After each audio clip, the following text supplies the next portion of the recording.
Hello. Hello. Welcome back to another wonderful episode of Medical University. I'm T. And I'm K, and we're TK and M. Back, continuing Metal Gear Solid 3, a deep dive. Thankfully, it's a pretty simple game. I mean, especially compared to Metal Gear Solid 2. Yeah. Metal Gear Solid 2 is very heavy, and I feel like it has a lot of big ideas. Not to say that 3 doesn't have them, but 3... It's digestible. Yeah, it's a lot like 1 in that respect. Like 1 has its own twists and turns, but it's like a basic political thriller. Yes. 1 and 3 have a story. 2 is this kind of meta narrative. Yeah. Real world connection to it. I mean, we had a 9-parter for that one. And I feel like the last part we did was just kind of like, who do you believe? What do you believe? Because that was the whole point of the game. It was like questioning everything.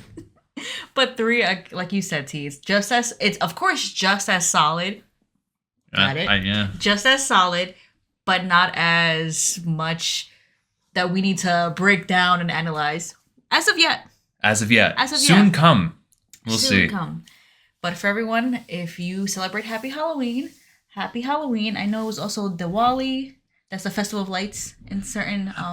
So it was that. I don't know if there were any other holidays, but hope everyone is doing well. So far, we have...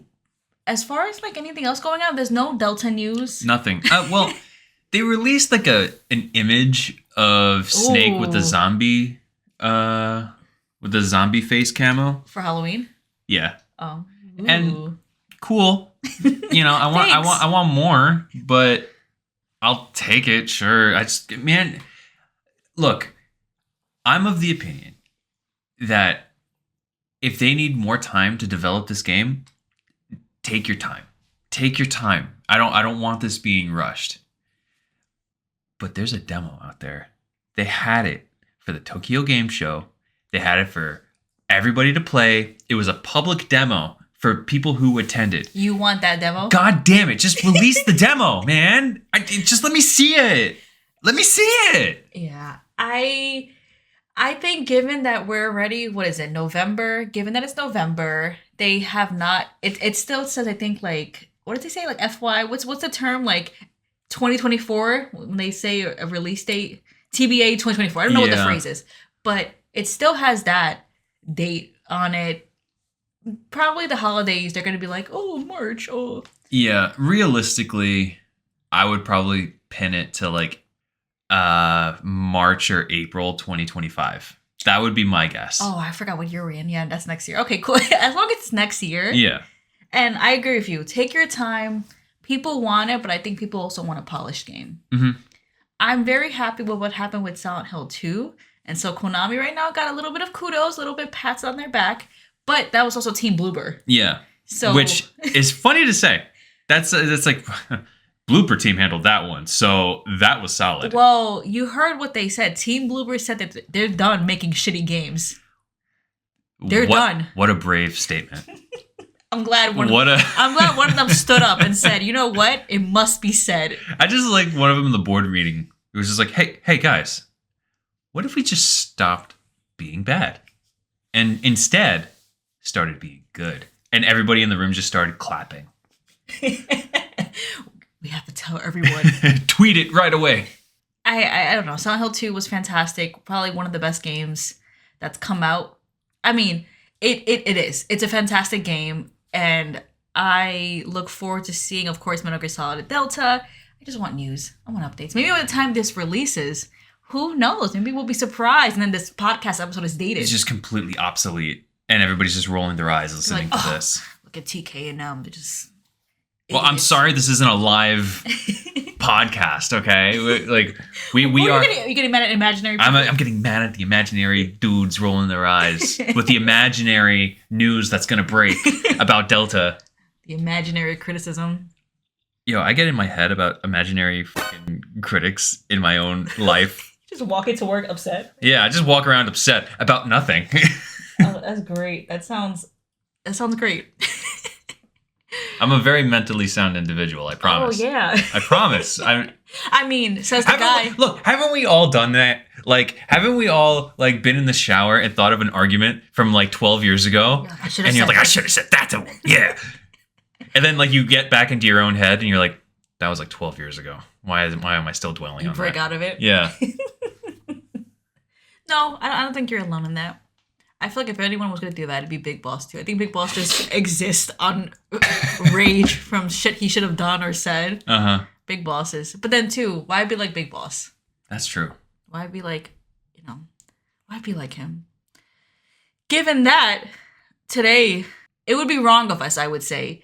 This episode's releasing, if you're in America, it's releasing on Election Day. Woo! Yeah. Hooray! It's releasing. And we're sorry. You're probably listening to this to escape the nonsense, but we're sorry. Or you're listening to this as a break from looking at everything. Yeah. And again, for those of you not in America, but what's sad too, if you're not in America, you're probably even still watching this because it's such a circus over here. It has been interesting. Tom and I were talking, and given the nature of this series, it'd be weird of us to not mention what's happening in the world. I mean, we talk about Neopets all the time. We talk about like random stuff that's happening. It'd be intentional of us to not say anything about the election. Metal Gear is such a politically charged topic, just in general. For example, I will play Metal Gear Solid 3 in its entirety, and I will stop it once it becomes political. All right. After the end of World War. So what was that? 3 seconds? About 3 to 5. I don't know. But anyway, it's a cutesy little way to say that this is a very political game. And in a very political moment, as at least for people in the United States, it would feel a little irresponsible not to just touch on something. Yeah, and again, we're not going to shift to like our I mean, I feel like a lot of you know our views. We're not going to go too in-depth about it and the candidates. I guess what we just wanted to say is we are going to vote. We're going to vote. We are still debating on just kind of our own morals and our own ideas about what's going on. But at the bare minimum, we want to always support the fans of this series. We always want to support the rights of everyone. We always, this series, I've met people from so many different backgrounds, and I want everyone from all those backgrounds to be seen and heard, supported and respected. And I think that's kind of where I'm at with trying to find candidates. I think also in the big election and in local elections. Mm-hmm.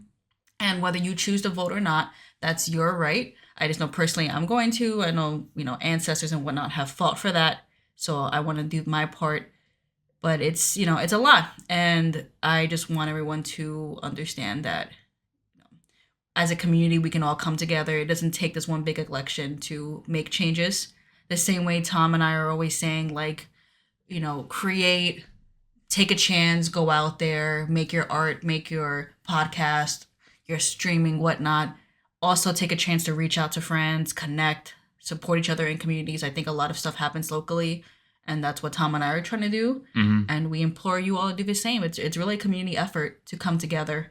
And we love and respect everybody. And we hope everyone does the same. Yeah, know your neighbors.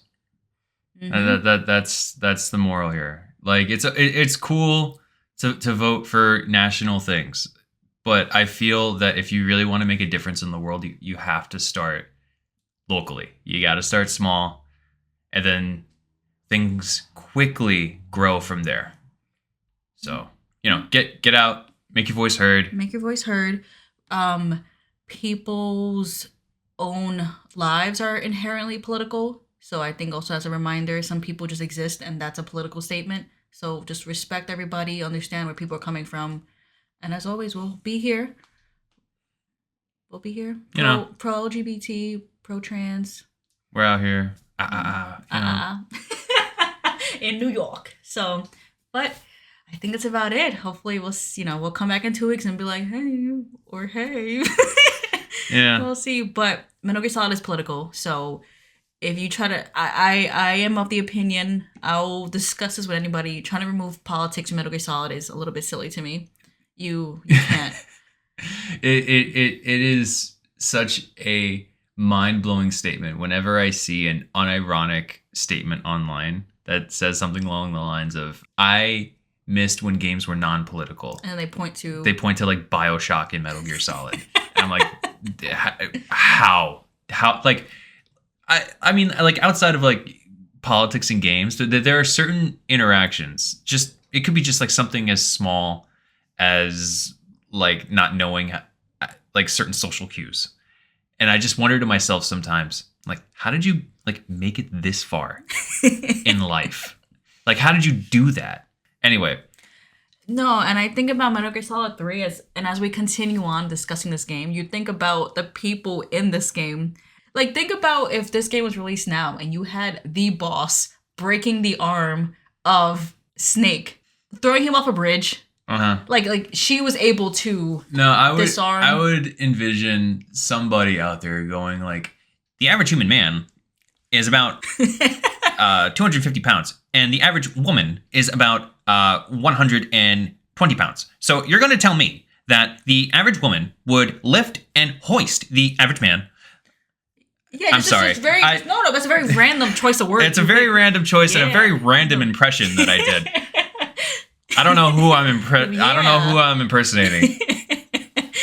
But I imagine that we get that kind of sentiment from some people today. And I am curious to see when because some people will be playing Delta for the first time, and this will be their first Metal Gear Solid game. A lot of people had that impression with Silent Hill 2. That was their first Silent Hill game. Yeah. So I can imagine there will be some people, but again, I think broadly, we got to just look at the entirety of the series. It's political, always has been. Zoom out. Yeah, zoom out. And you said this. Maybe you got to, I'll say it and then you can say it again. But Tom said this earlier. We'll end this whole little intro, this whole little spiel into politics, quote unquote, or whatnot, in a world that is trying to make you Big Boss. And we know Big Boss. We've seen him in the previous games. In a world that's trying to make you Big Boss. Be Solid Snake. That is the big message. You want to be Solid Snake. You don't want to be Big Boss. I get it. Big Boss is cool. Tony Soprano's cool. But you don't want to be him. You don't want to be him. You don't want to be him. Just because he's a main character doesn't mean he's a good character. With that, pop quiz time? Let's go right into the pop quiz. All right, yeah, pop quiz time. Wow, T, what a politically charged intro in this politically charged game. Yeah. I don't know where to go with that, man. Let's go into the pop quiz. Okay. T, as always, to all of the people listening, we got some pop quiz questions. Keep everybody on their toes. Mm-hmm. We have 5 questions this week. And amazing. They're ranging from easy to a little specific. Uh-huh. Shall I read them? Yeah, okay. So, let us start with question number 1. As always, people don't send in their pop quiz results. But I assume everyone gets 100. I trust everybody gets 100 every single time. As opposed to us we're right about 80% of the time, Yeah, our viewers know way more than us. Yeah. Question number 1. Our man Sokolov, he's the director of what bureau? Sokolov is the head of OKB 754. You are correct. Ah, cool. Question number 2. Remember our man Granin, who was chilling and drinking and complaining about Sokolov? Yeah. He had a snazzy little outfit as well as a pair of new shoes. Who gave him those shoes? That's true. He did have some nice shoes. If I remember right, I think it was Tatiana, who was Sokolov's lover, gave it to him. How interesting. We need to keep our eyes on Tatiana. Why would she give another man a pair of shoes? I think she's into like older scientists. Yeah, but she already got one. She got Sokolov. Why would she? She's just out there on the prowl, man. I guess if she's a lover, they didn't say girlfriend or wife, so I guess she's... Yeah, she's just out there. You know what? If you're God bless her. If you're over 50 and you're in STEM, you're in luck. Tatiana has some shoes for you, but you are correct. Question number 3. The Fear, remember him? Vaguely. I hope to forget him one day. What type of poison does he use in his arrows? Remember, he shot them. That's true. At you. And I was like, ah! That's true. I believe they are coated with the venom of the Brazilian wandering spider. You are correct. Are they from Brazil? I would hope so. It'd be kind of funny if they were the Brazilian wandering spider and they were from like Iowa. Yeah, Iowa. That'd be fun. That'd be kind of cool. You are correct. Yeah. Question number 4. How is Vogan funding the Shagohod development? We're not given too much specifics on it, but we know that it's funded from something called the Philosopher's Legacy. Ooh. And considering how Metal Gear Solid 2 talked about the... Why am I blanking on their name? The Patriots. The Patriots. That's kind of funny because maybe they want you to forget. So, spooky. But with the Philosophers, now what are we being given? Who are they? The Legacy? It's bringing up a lot of more questions. Interesting. Right? We're now giving a little twist. But you are correct. Vogan has the Philosopher's Legacy. And that's what's funding the Shagohod. T, you ready for the last and final question? Oh, I'm ready. Question number 5. What is an alternative way to defeat the end? You could just like save the game during the fight and then just like walk away for a week and then come back and then he'll just be dead naturally. You are correct. Yeah. And it's specifically a week? Are we? If I believe it is a week. You could also, you could just like trick your console into thinking it's a week later by going into the settings. But waiting a week and then coming back in. Yeah. If you come back too soon, he'll get the jump on you. And he'll put you in a cell that is in Granin's research facility. And then you got to make the trek back. It's a pain in the ass. Don't do it. T, you are correct. Yeah. What is cool is that we put that question at number 5 because we actually got a viewer email a few days ago. And this had totally slipped my mind. Same here. So thank you so much for emailing this. A viewer of the podcast had emailed and said that there's a way to actually kill the end before his official boss battle. Mm-hmm. Yeah. When you first encounter the end, it's actually at the dock area where Sokolov and the boss, Volgan, Tatiana, the whole crew is on the dock and they're... Yeah, like Snake's watching with some binoculars, no? Yeah. And at the end of that cutscene, there's an opportunity for Snake to snipe the end. As he's being wheeled away, right? Yeah. And that leads to him exploding with his wheelchair wheel flinging across the lake and hitting you in the dome. And that completely slipped my mind. I haven't done that in such a long time. And I mean, it's a very small chance. You have a very small window. Yeah, I feel like you only got like a couple seconds to do it. But if you do that, you can get like a codec call that's just like, it's basically Snake going like, I feel kind of bad for doing that. And the Zero is just like, well, it's a mission, man. Get over it. And when you go to the End's arena, instead of fighting the End, you have to fight the Ocelot unit again. And they're like in like sniper locations. So it's kind of like a pseudo the End boss fight, but you're not fighting the End. You're fighting the Ocelot unit. You're not fighting Ocelot himself. It's just his... It's just the unit. So you still get a little bit of a boss battle, but not as cinematic and cool as the End. Yeah. Interesting, though. It is cool. It's cool. Thank you so much for emailing that. I feel like, again, like you said, you haven't done it in so long. I've never done it, and it slipped my mind. Yeah, I think the last time I did it, it was like, I think I did it on the PS2. Like I did it just to say that I could, or just to say that I did do it. And after that, I just had, because like fighting the End is fun. Like I always like fighting the End. I think in the last episode we said it's like one of the battles. It's one of my favorite battles in the game. So like, I'm not saying don't do it. Obviously, I always encourage people to like poke all the little nooks and crannies that these games have, because they fucking think of everything. Yeah. But yeah, fight the End preferably, but in one of your many playthroughs, because I know that you're gonna play through this game. Yeah. Do it like once. Just to say you did it. Especially with Delta, I'm sure that there's like a trophy that'll ping if you're like one of those platinum hunters. Yeah. So thank you so much for emailing that in. As always, if you have any other little tips or tricks, you can email us at itstkandm@gmail.com. That is itstkandm@gmail.com. Any questions, comments, concerns, feel free to shoot us an email.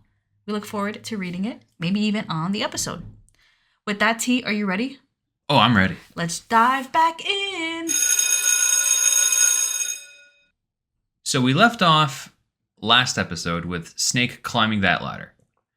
I think 2 weeks is enough time for him to finish climbing the ladder. It is a long segment.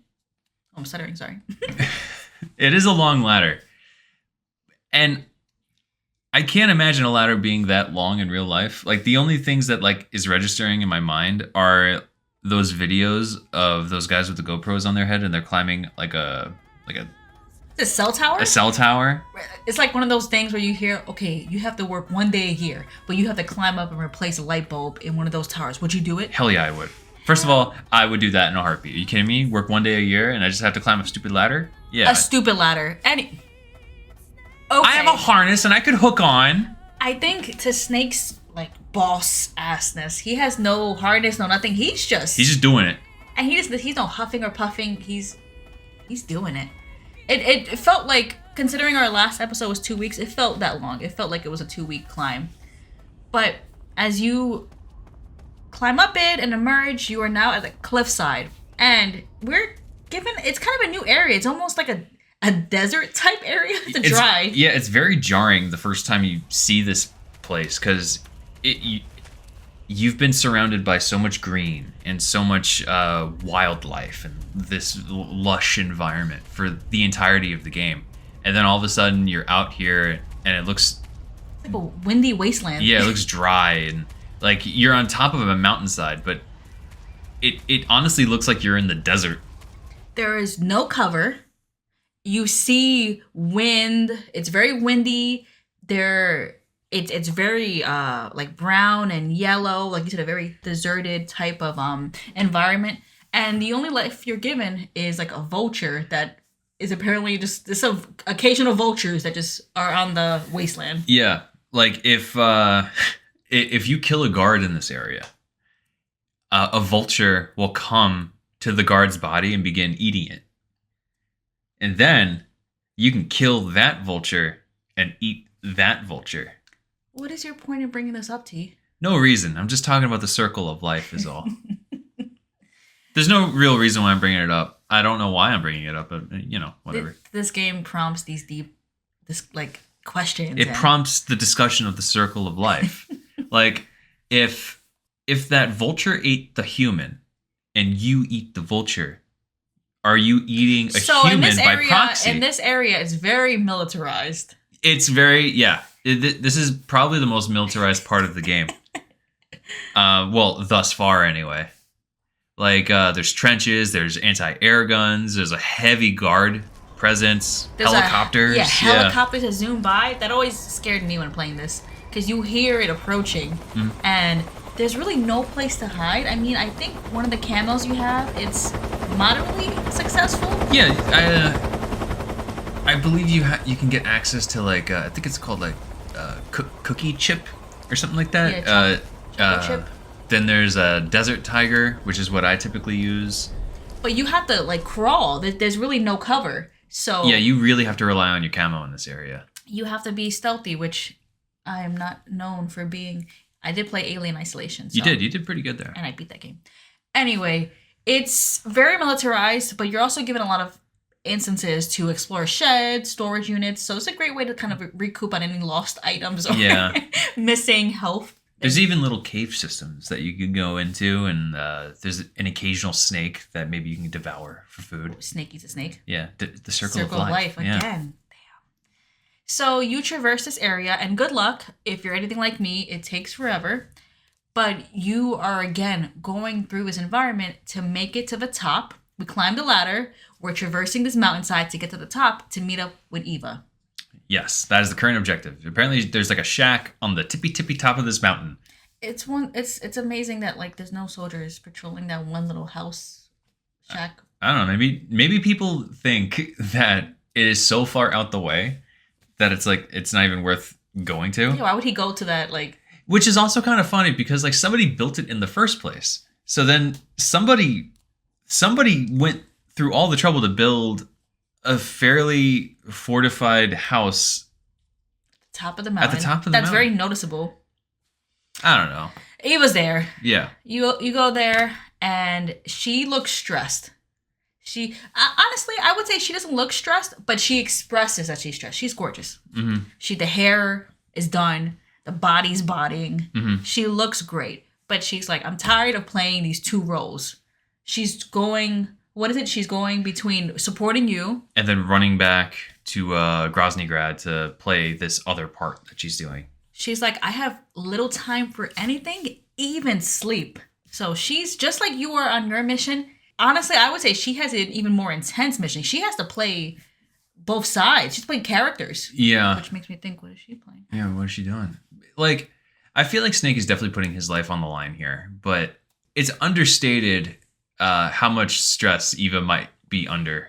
Like, I can't imagine being a spy and then being under someone like Volgin. I mean, to that point, she states that Volgin has been physically assaulting her.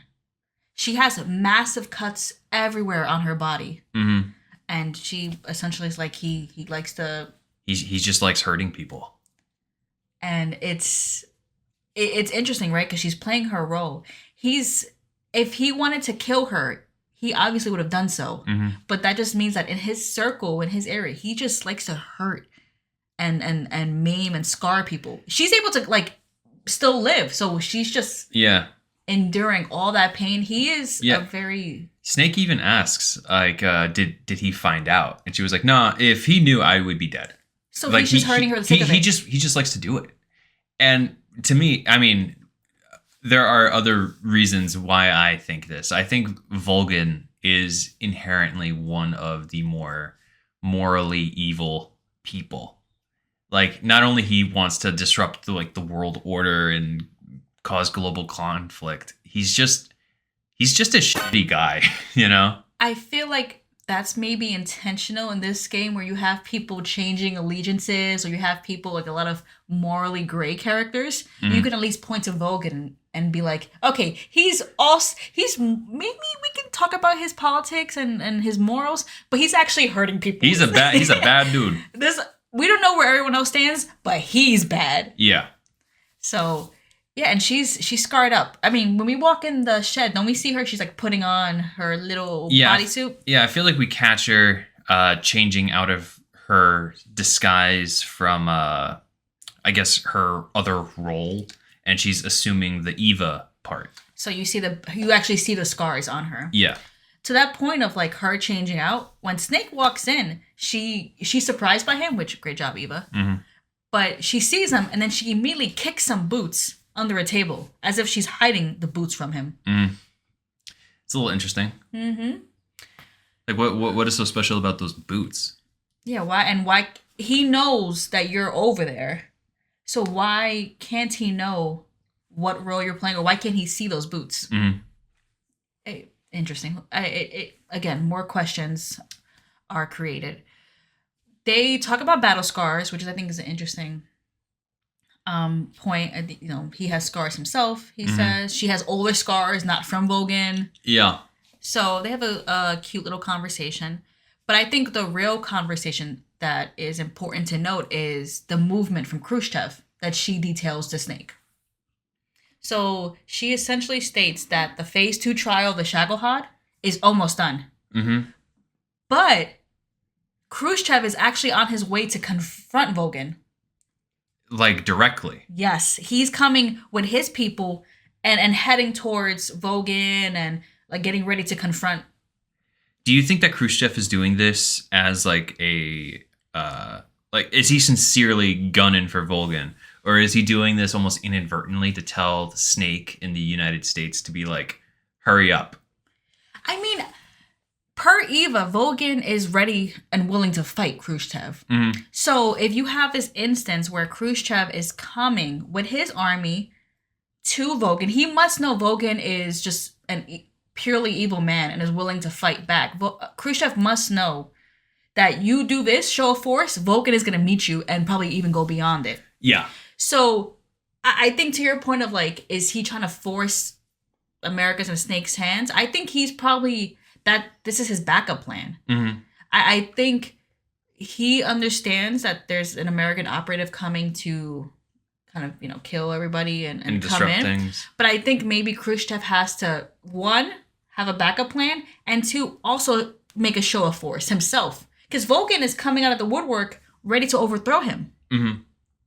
So I think Khrushchev has to just make an appearance, show strength. And there's probably people on Khrushchev's own team that might be like looking at this situation and not know about Snake in America at all. Good point. And think like, yo, you have like this rogue element over here and you're not going to do anything about it. And he stated all the way back with that conversation with President Johnson that he's already seen as weak because of the Cuba incident. So if he lets Volgin slide, he's probably going to be just completely ousted. So he has to show that he's willing to bring down opposition. No, and I think that's a good point. You're right, though.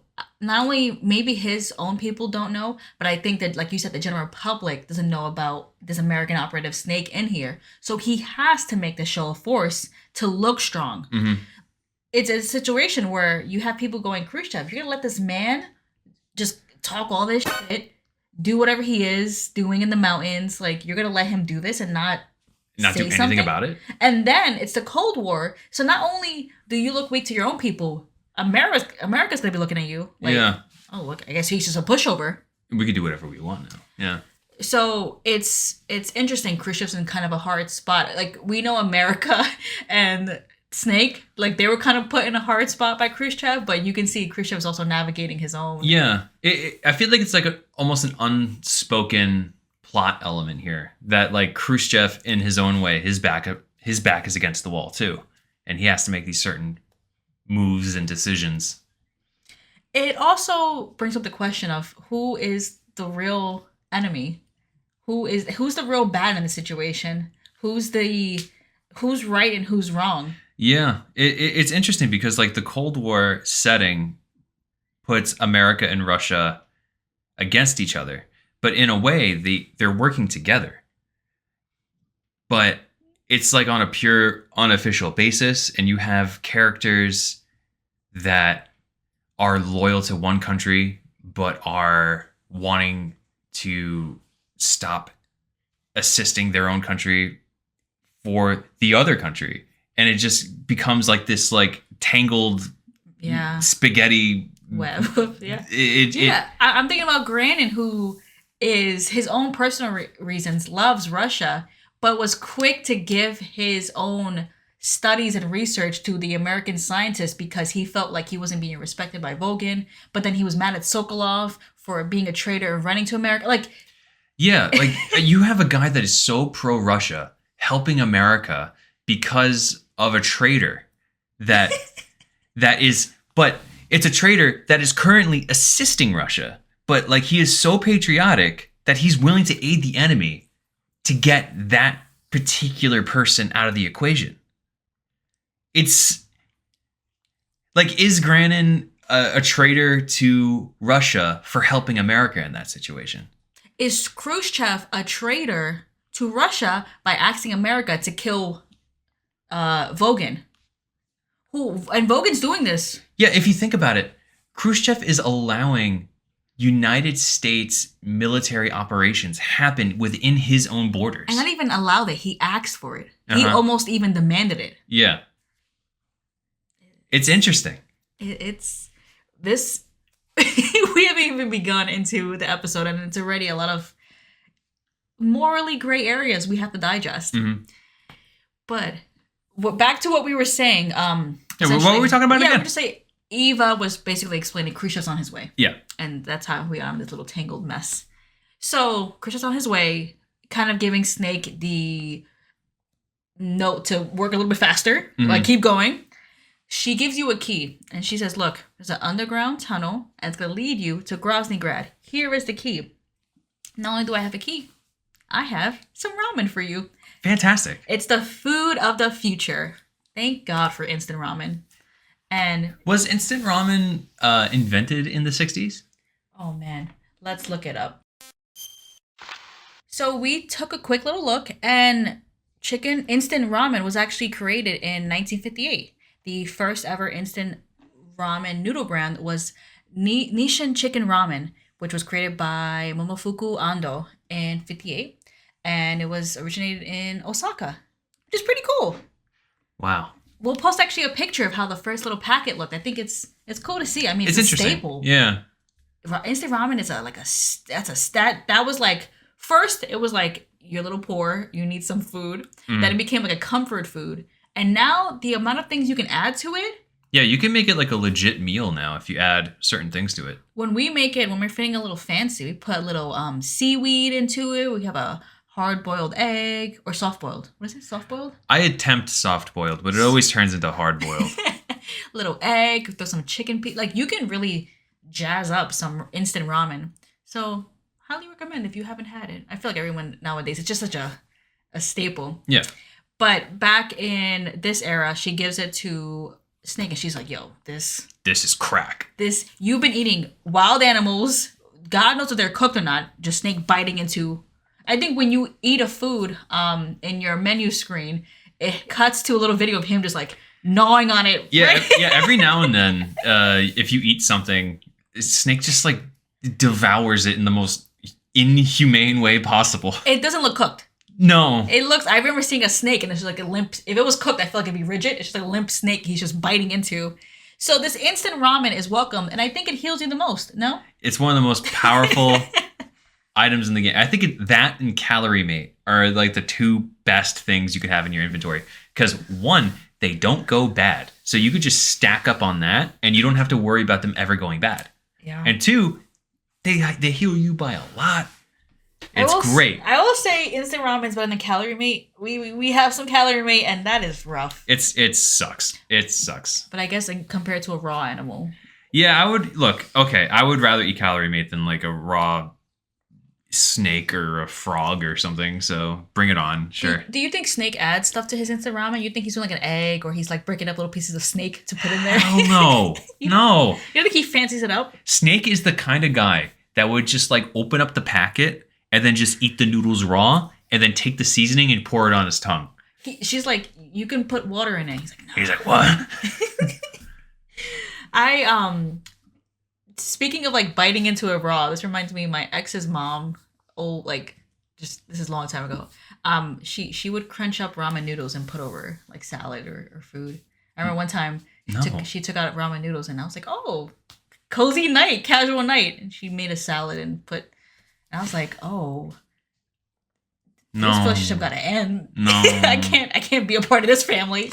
But yeah, I mean, I get a couple of TikToks every now and then about like how people use instant ramen in like prison food settings. They hook that up though. Yo, it's fucking crazy what they do. Like those people are geniuses because they're working with what they got, and some of the stuff looks kind of good. The ingenuity, yeah. Some items that they've made, I'm like halfway tempted to try it. And they be cooking it in like the actual play. I don't know what the hell. I don't know what engineers. Yeah. God bless them. But anyway, your mission continues. You got ramen. You got the key. Go to Groznygrad. Groznygrad is a fortress, mind you.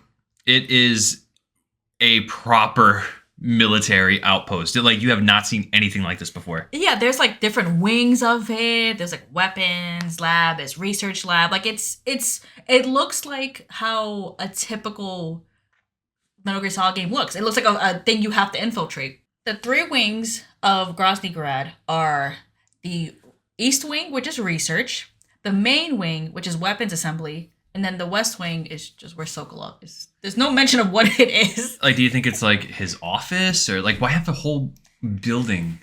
So you have the main wing, weapons, main wing.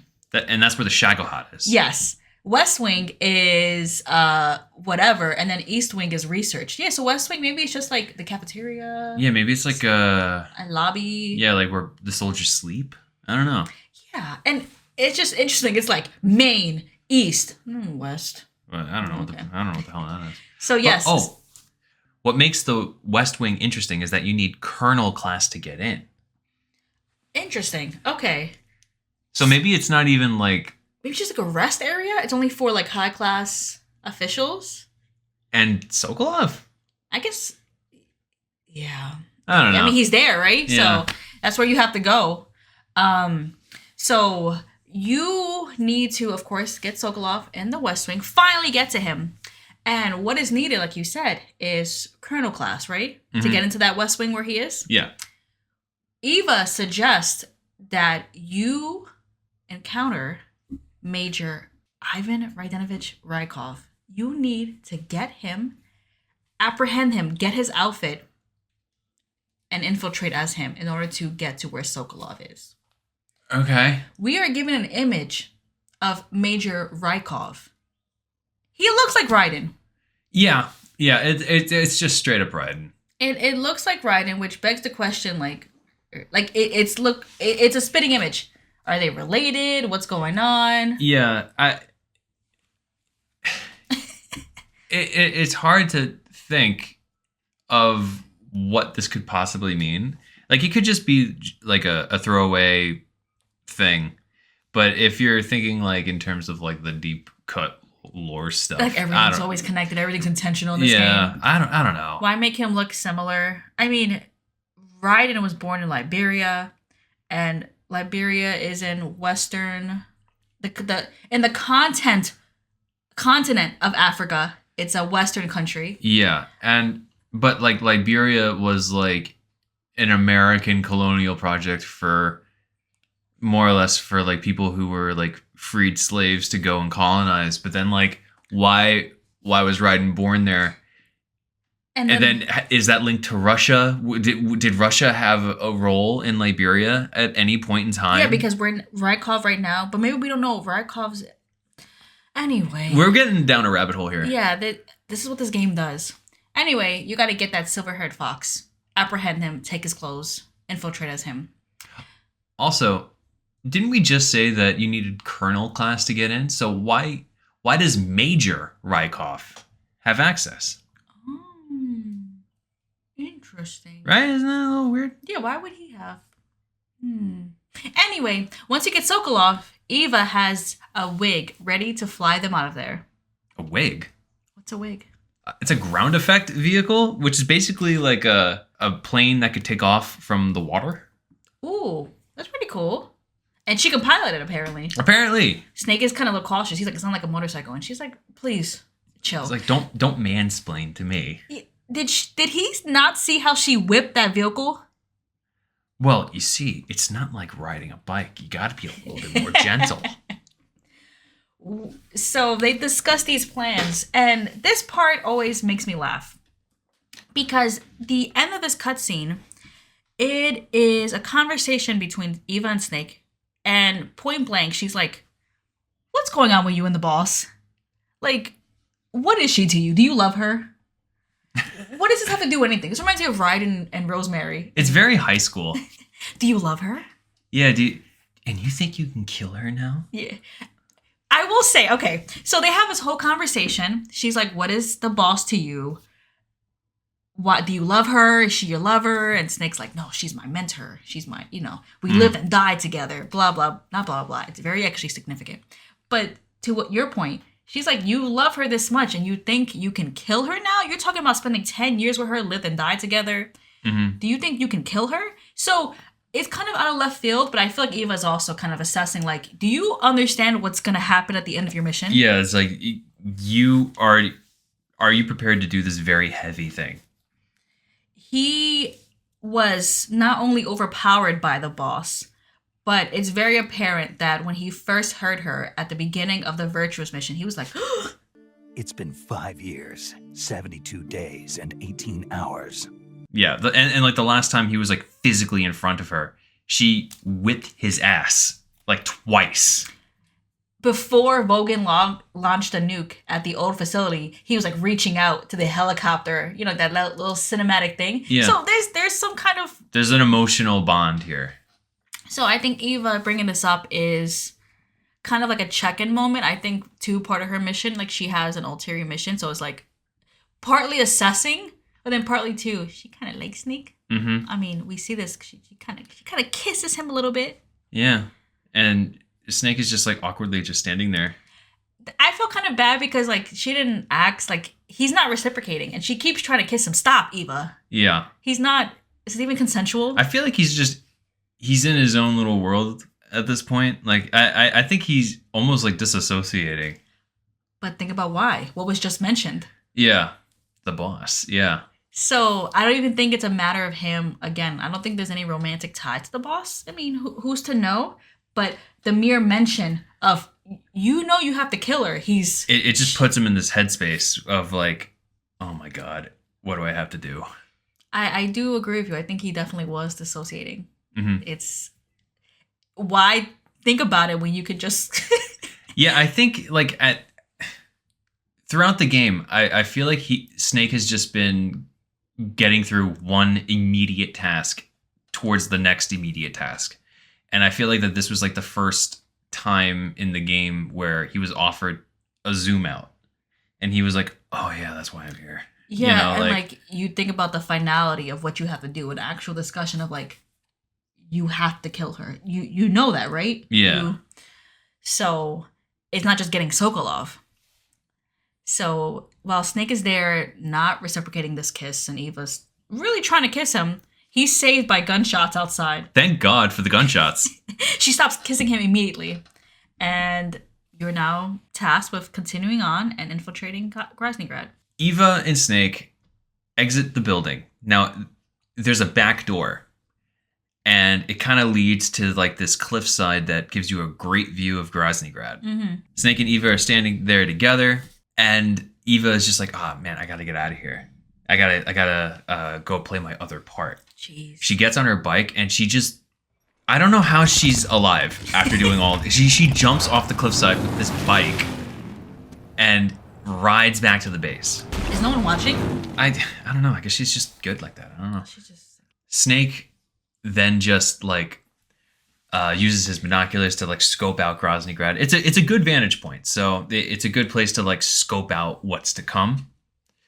And as Snake is scanning the area, he spots Vulcan himself, and he's like kind of like jabbing a barrel, a steel barrel, and it's a little weird looking because he's just it looks like he's like, you know, practicing boxing moves or something. And he's punching the shit out of his barrel. Mm-hmm.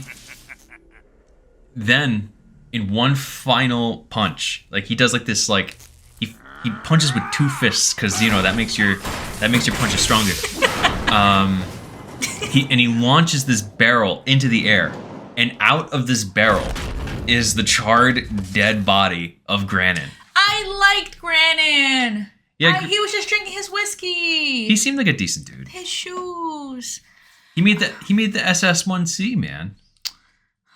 Our whiskey drinking man is obviously dead. This is a carcass we're looking at.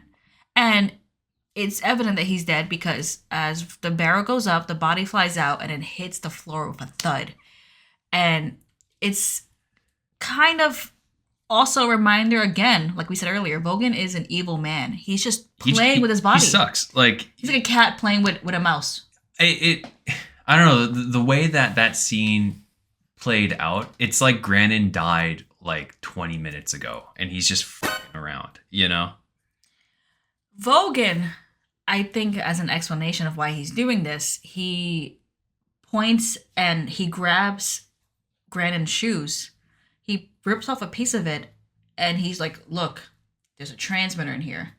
This is." And who's he said? He's saying this to Ocelot because as Vogan's punching this, Ocelot comes out. And he's like, "This is our countryman. Like, what are you doing? Like, why are you? This is still like this is not even like a discussion of like what side he's on, whatever, but he's like, this is our country. This is like a citizen. Yeah, this is our comrade. I don't approve of your methods. And Vogan's like, look, he had a transmitter in his shoe. And Ocelot's like, Granite wouldn't betray us. Do you think he even knew he had that in him? And Vogan's like, I don't know, but it's here. It's kind of cool to see that Ocelot's almost trying to be the voice of reason here. He did this before at the beginning of the game where when Volgan nuked Sokolov's research facility and Ocelot was there going like, hey, they may be our enemies, but they're still our countrymen. Yes. And Vogan's like, oh, I didn't do it. It was the American. A reminder of Vogan's purely evil nature, and also discussion of like a morally gray area of like, your countrymen, but you're on a different side than them, or may have different views. Where does that, yeah, what do you do with that? And it's funny because like Volgan mentions this whole thing where he mentions that we're in a Cold War and potential weeds must be weeded out, and anybody who steps out of line needs to be squashed. Okay. And I guess he just viewed Granin as someone, whether he was loyal or not, he was a potential weed. And he had that transmitter on him. I wonder if he had killed him before he knew he had the transmitter or not.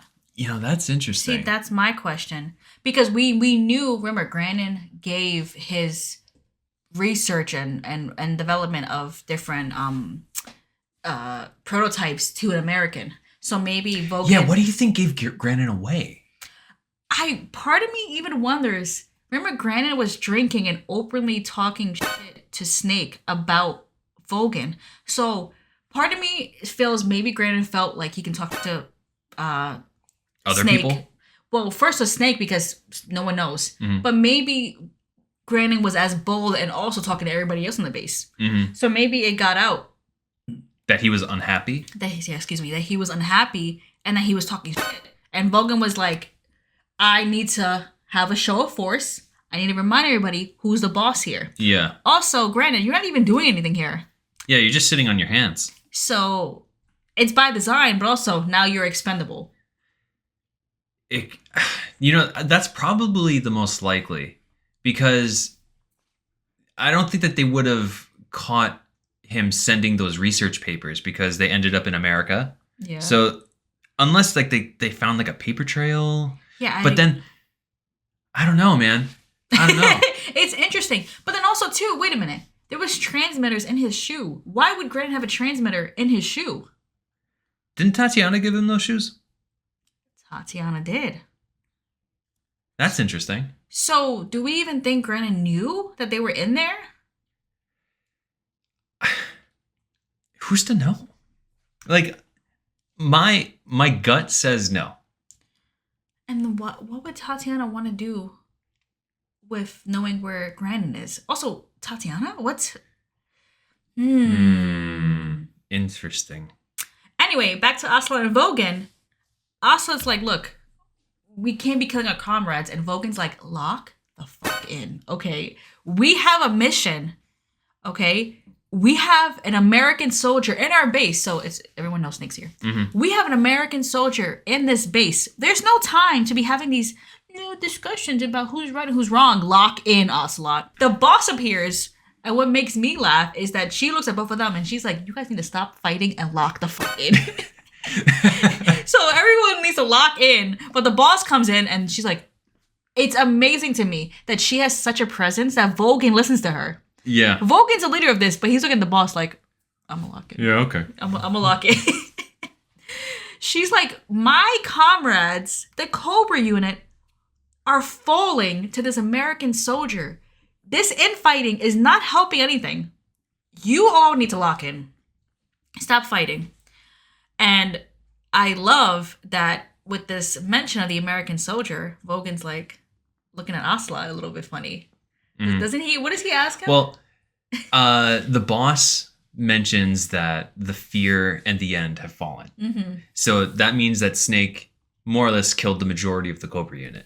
They say that only the Furies left. And I mean, I guess the boss herself. Yeah, and they mentioned the Sorrow, but I don't know. Who's the Sorrow? That was like that ghost dude. But okay. I don't know. But they only said that the Furies left. Anyway, it doesn't matter. Ocelot is just like looking out into the distance, and he's just like, he's good. Volgin looks at him, and he's like, oh, you taking a fancy to him, huh? You've fallen for him? And Ocelot says, nothing. Which... You know how many fan fictions happened because of this? He says nothing. Fallen for him? I love that. Volgin recognizes. Volgin's like, I see you got a little crush. Mm-hmm. And while they have a little discussion, the boss says, look, again, guys, lock in. America wants the Shagohod, and they want the Philosopher's Legacy. So again, this mention of what America wants, which I think is also interesting to think about, considering we've only been really... Like, America was brought into this by Khrushchev. Yeah. And we're also hearing, like, okay, America wants that tank and also the Philosopher's Legacy, which we know is what funded, or which is what Volgin has, like the finances and whatnot. I guess maybe it's even more tangible things. So America is actually kind of, they're in here not to, like, stop anything, but they're trying to acquire some items. They're doing something. And... it's interesting because that wasn't part of Snake's orders. Like, his only orders were to stop the boss, stop Volgin, and stop the Shagohod, and rescue Sokolov. We haven't heard anything about the Philosopher's Legacy, so it's so interesting that it's being brought up now, and it has such importance. Mm-hmm. Especially since apparently we're after it. Yeah, a lot of morally gray areas. Anyway, she's on her way to get the Davy Crockett, which, remember, it's the missile.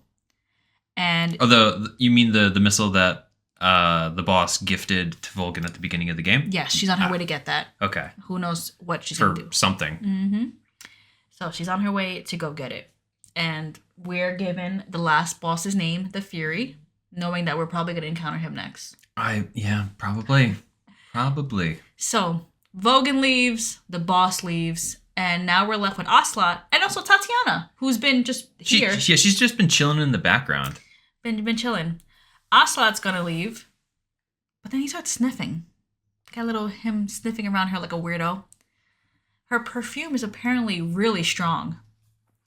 He looks at her. He kind of gets close to her, looks at her. He realizes, oh, your boots are scuffed. Make sure you polish them up properly. The boots? They look exactly like the boots that were in the shed that Eva bumped under the chair. So, surprise, surprise, Tatiana is Eva. Honestly, if you have two eyes, that can see well, you were probably able to suss this out very, very early on. But this is more or less a visual confirmation that yes, this is indeed Eva. We just saw the boots earlier. The game made it a point for us to look at them, and then now he's looking down at them. We see them, same scuff, same whatever. Mm-hmm. Very silly. So he leaves her. He's like, "Go polish those boots." And he's a little pose to her, like he does like these little finger guns, yeah. And I will say this: there's a little Easter egg that you could do during this cutscene. After Ocelot does his little finger guns to Eva, if you press R1? R1 or L1, I forget. Whatever to go to first person. You could enter in a secret first person view of Snake looking through the binoculars, and you see Eva mocking Ocelot. As he walks away with the same finger guns. Yeah. And there are multiple cute little secret interactions that you could do during cutscenes, and that's one of them. I encourage you all to find them all. Mm-hmm. So back to the game. You have to now go back down the mountainside, use the key Eva gave you to get into Groznyj. Fantastic. So basically, you're just going back to the wasteland with which you came from. You make your way basically to that little fortified mountainside, and there's like a little door that you can now travel through. Okay. Along the way, you could spot like a new enemy type, and it's like a flamethrower unit. Yeah, right. It's a couple of soldiers with these. They look like what's Dingodile from Crash Bandicoot? Right? I don't know. I reference him a lot. I don't know why. I think he just lives in your head. Yeah, Dingodile just lives. I don't know why. Maybe just. Anyway, they have a big flamethrower, and this is the only time you encounter them in the game, isn't it? To my knowledge, I feel like this is the only time they pop up. And I think what I hate about this area too, that it's also like really quiet. I don't know. I feel like with the enemy type and how quiet it is, for me, it just makes me a little bit nervous. It makes me think like, what else are they gonna throw at me now? This is new. Yeah, they do look a little intimidating. And you hear the steps. Yeah, they're heavy. And then to me, like the masks that they wear, they look a little creepy. I don't like them. So I don't like them personally. It's a little unnerving, and it just makes you think about, okay, they're still throwing new stuff at me in the game. What else am I? What am I in for?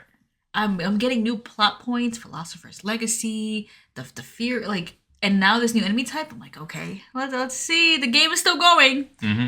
So you maneuver through this area. You can fight them, right? You can just run past, like, sneak past them. It's a sneaking mission. Try to sneak around them, but you can fight them. Good luck. And I think what's cool is you have all these soldiers with flamethrowers, and as you're traversing, getting to Grozny Grad, you eventually make it to this underground area, right? Yeah, you go through this door. It's an underground tunnel. I don't know what it's. I don't know what it's for. What do you think it's for? They just say that it's an underground network of tunnels that goes around the perimeter of the fortress. Well, maybe to sneak out. Think about, like, you can probably transport tanks. Oh, yeah, it's probably an easier way to transport and supplies. And it's a little interconnected, hidden series of transport. That's true. Or maybe it's like bomb shelters as well. True. Yeah, things like that. But yeah, it's really. What is the word? It looks very militarized, very... Yeah, it's very industrial. There we go. It's a very non-nature area. And, I mean, we've encountered this before, but it was in very small bursts. This is, like, the first time that we encounter an area where, like, this is entirely man-made, and it's vast. It's very big. And we make our way through this tunnel. We're by ourselves... in the dark until we meet this creepy man in a creepy spacesuit with a creepy flamethrower. The baddest creepy man with a flamethrower. The Fury! The flames of my rage will incinerate you. So at this point, you're probably thinking, what is going on? We had the first... Who was the first of the Cobra unit? Start from the beginning. Who we had? We had the fear, the pain. The pain. Then we had fear with the tongue. Then we had the end. The end with the eyes. With the eyes, and now we have the Fury with the fire. With the fire. At this point, I don't think we should be surprised, but I think it is shocking because, like you said, this is a man in a spacesuit. Yeah. And his intro, we should play a little bit of it right now. I came back from space. As I returned, I had one vision: the world set ablaze. And do you know what I saw there?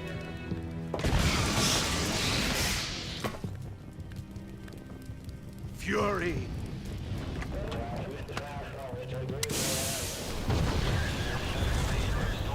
A great and terrible fury at being alive. It's interesting because it's as he's talking to you, but also talking to his, like, he's an astronaut. So you hear him talking to, like, I don't want to say NASA, but maybe it is NASA because they're from the States, right? I don't know.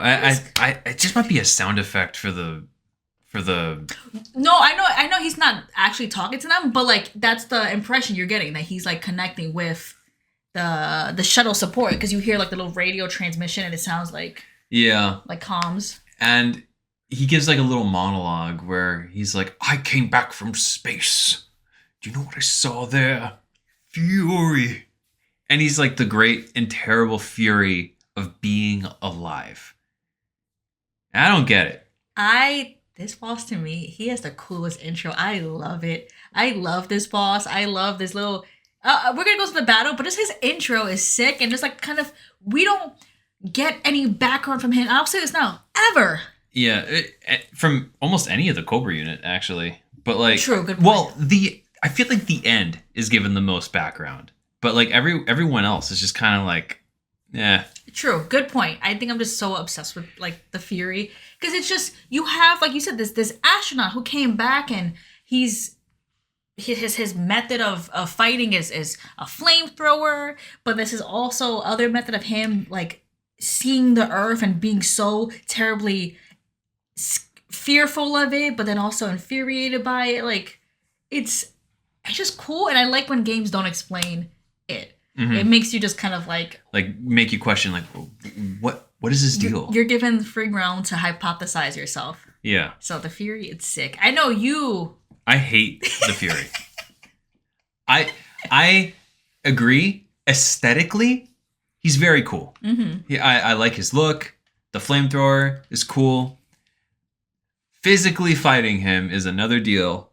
And for me, it's the most infuriating boss fight in the game. Sorry. I remember when I was playing this game on the PlayStation 2. Ooh. I know. Retro. Yeah, well, it wasn't retro when I was doing it. I'm just old. But the frame rate would absolutely die while fighting the Fury, because like the PlayStation 2 had to render all of this flame that was happening. Oh, and he burst out a lot of flame. Yeah, like what you have to do during this boss fight is it's like a series of like little alleyways, and the Fury splurts out his flame and it completely sets a hallway into an inferno. And you know, if you're playing the Master Collection on modern hardware, or even if you're playing it on the PS3, and it lags a lot on the PS3, the PS2, my God, like people say Blighttown on the PS3 was bad. For Dark Souls? Yeah, for Dark Souls. You have not experienced the Fury on the PS2. Oh my God. Oh my God. See, I never experienced it on the PS2, so that's why I don't have that kind of same sentiment. I like when I play it, all I think about is the little footsteps you hear, him clanking around in his little spacesuit. You hear his little audio cue of like, I forgot what he says, and then like the flamethrower goes. So, and then you see what was once a dark corridor is now lit ablaze. Yeah. And you have to like run around and scurry to find a little hiding spot away from him. And there's really no hiding spots. You're kind of just hiding in the dark. Yeah. Looking for, essentially you have to just find him real quick before he finds you and just shoot him. Yeah. I love it. I don't know if it's done intentionally or not, but I feel that this fight is almost like a homage to the big boss fight in Metal Gear 2. Because in Metal Gear 2, hear me out. In Metal Gear 2, Solid Snake has essentially a flamethrower of his own. He has a spray can. He has and a lighter. A spray can and a lighter, which is hilarious if you think about it. That's what kills Big Boss. But the arena in which Solid Snake fights Big Boss in is this industrial area not too far removed from the Fury's arena, and you're fighting Big Boss. So it's almost like the roles are kind of reversed, but not even really. It's just Big Boss Snake fighting flames. Yeah. Enemy with a flamethrower. Yeah, it's I feel like it's an interesting homage, if it is one. That is cool. I never thought about it that way. It's like an echo. It's like poetry. It rhymes, you know. I wonder if Snake, in his attempt back in Metal Gear 2, in understanding Big Boss or understanding like the greatest soldier, you're like, oh, he encountered all his fights, and he was like, oh, I remember Big Boss hated that fight. He always talked about the Fury. So he picks up like a lighter and a spray can. He's like, oh, he's gonna love this one. Remember that, Dad? Remember this one? Yeah. So it's essentially a bigger, more high def version of that fight. I like it. You have your PS2 era. Tom does not like it, and it is a pretty difficult fight. You have to be quick. Yeah, I feel that this is probably one of the more difficult bosses in the game. It's definitely one where even if you're not, even if you're a very experienced player, if you mess up your footing, if you are caught off guard for a moment, everything can go very south very fast. Yeah, it's something that you really kind of like with, I guess with all of them, you have to be quick on your toes with this. So, T, are there really any techniques that you can utilize? I mean, we talked about the end with sniping him when you first meet him, way before the boss fight. Talk about turning off the game and waiting a week or changing the time within your PS3. Is there any way to fight this guy easily? Okay. I feel like that there's like two items that you could utilize that would make this fight very, very, very manageable. All right. If, and it's a big if for newer players, but if you manage to defeat the end with using non-lethal means, you can get his sniper rifle. And it's a sniper rifle that shoots tranquilizer rounds. Okay. And those tranquilizer rounds do a lot of damage to the Fury. Really? A lot of damage. And it could trivialize the fight if you're quick with that quick reload. And that can make you can make the fight last maybe like 5 seconds if you're good with it. Wow. If you're nice. Okay. Another thing that you could do is you could utilize the most secret, most top tier weapon. Okay. In Snake's arsenal. It's the cardboard box. Wouldn't it be burned by the fire? You see, you would think that. But the cardboard box is actually invulnerable to fire. It could not catch fire, and Snake can traverse through the flames. With the box on? With the box on, and it'll be okay. I didn't know that. It's fantastic. So you just kind of, if you wear the box in the middle of a corridor with flames, you'll be fine. No way. You'll be fine. Maybe. You think that was intentional? I highly doubt that that's intentional. Like, honest to God, I think that it was just one of those things that just fell through the cracks during the development cycle. Because, like, why would that happen? Yeah, I think they didn't think people would use the box during this moment. And I feel like even like the people who tested out the boss fight didn't think to use the box. Because, like, why the hell would you do that? Interesting. Let us know if you've used a box in your... I'm curious to see how people fared with this boss battle. It is a little tricky. Honestly, a lot of the Cobra unit is pretty technical. So this one, I think, with given the limited arena, given kind of his... Would it be an AoE attack? Like his little flamethrower? It is pretty AoE. It's pretty tricky, so let us know. I love it. But sadly... he can't live. No, he's got to go. He's got to go. You got to beat him. And to continue on your mission, you got to defeat him. And when you defeat him, we're given a very interesting little cutscene. Yeah, I feel like he's given a little bit more dialogue than most. Yeah. I don't know. Maybe I'm biased. It's just his intro and outro really they stick with me. I feel like the end, when you defeated him, he respected you, kind of was like, oh, the boss trained you well. The Pain just kind of screamed. I think he's right. Yeah, he just kind of screamed. And same story with the Pain. The Pain and the Fear really they might as well be Pokemon. They're like, the Pain, the Fury. Like, that's all they really do. So, the first two, I guess, you're just fighting. And then as you get on, I feel like the Cobra unit begins to kind of respect you more and more. So you get these extra little bits of dialogue, but with him, it's part him talking to whatever space team he's working with. We hear like that radio transmission static again. Yeah, it sounds like gibberish, but you could tell it's like supposed to be like people talking about him from like Mission Control or something like that. And then, I mean, okay, let's talk about just like the series of events that happen. So sure. First, you defeat him, right? Whether it's lethally or not lethally, but he's gone.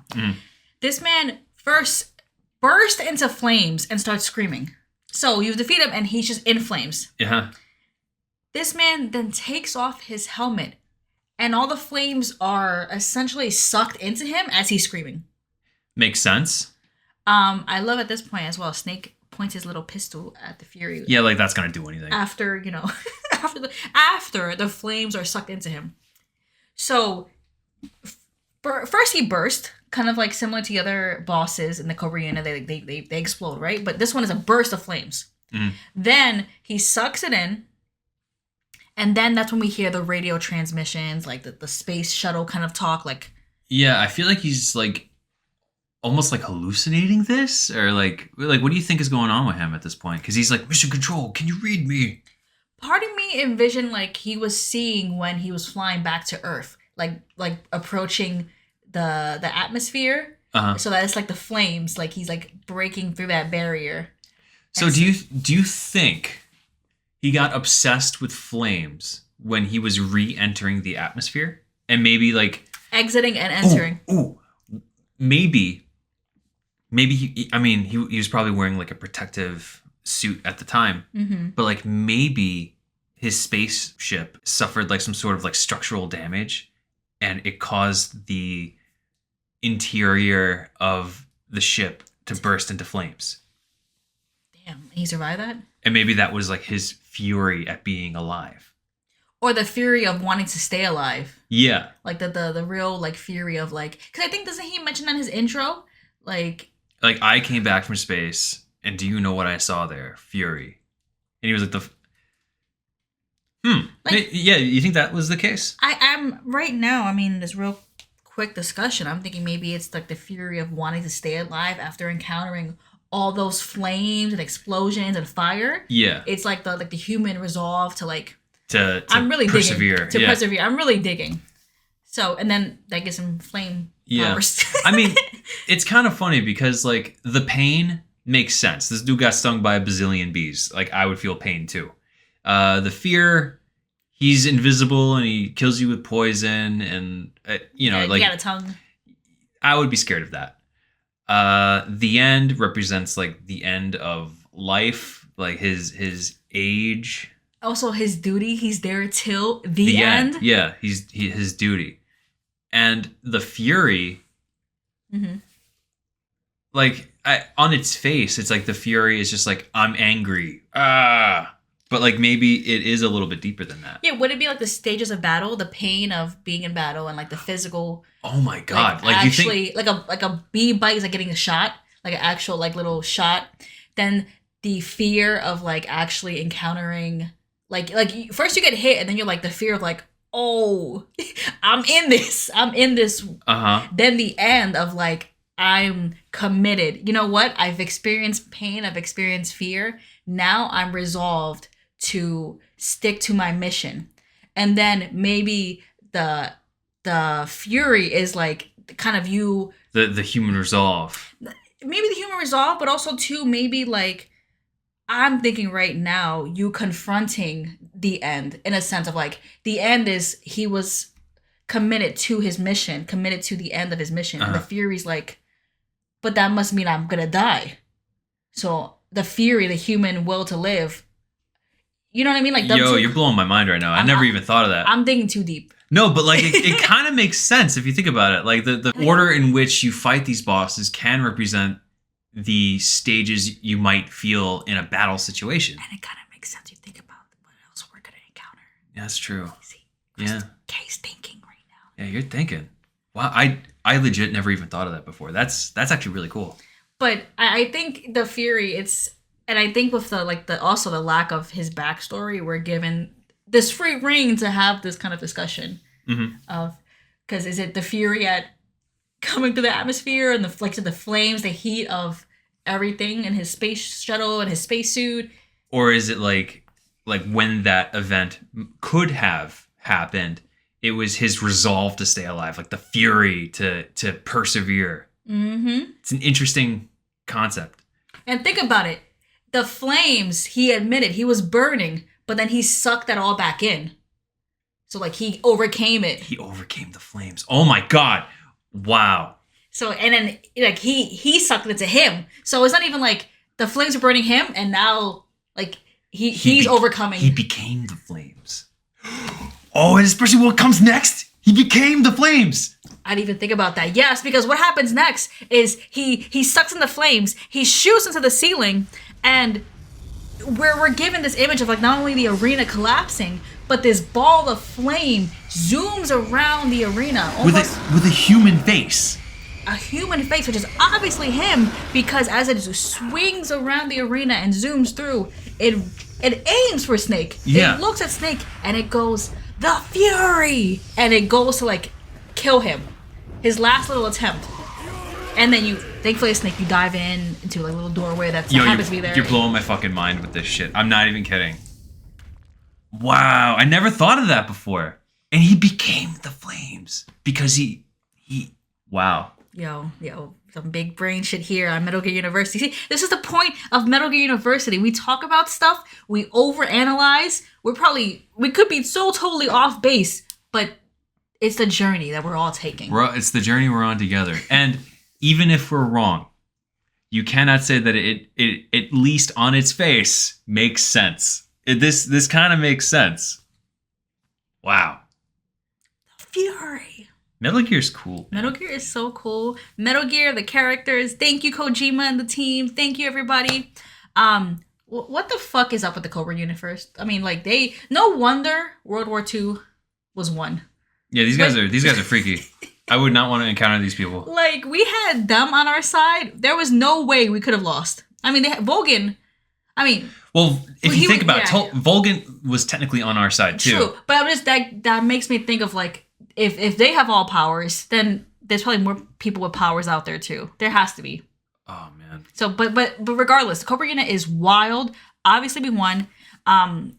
Thank you, The Fury, for giving us this discussion. I never thought. Thank you for your service. Thank you for your service. Quick shout out to one of my favorite artists. They were at Metal Gear Solid Con both times. You can find them on Instagram under No Ink Technique. They made a great The Fury piece that we actually have. It's gorgeous. Yeah.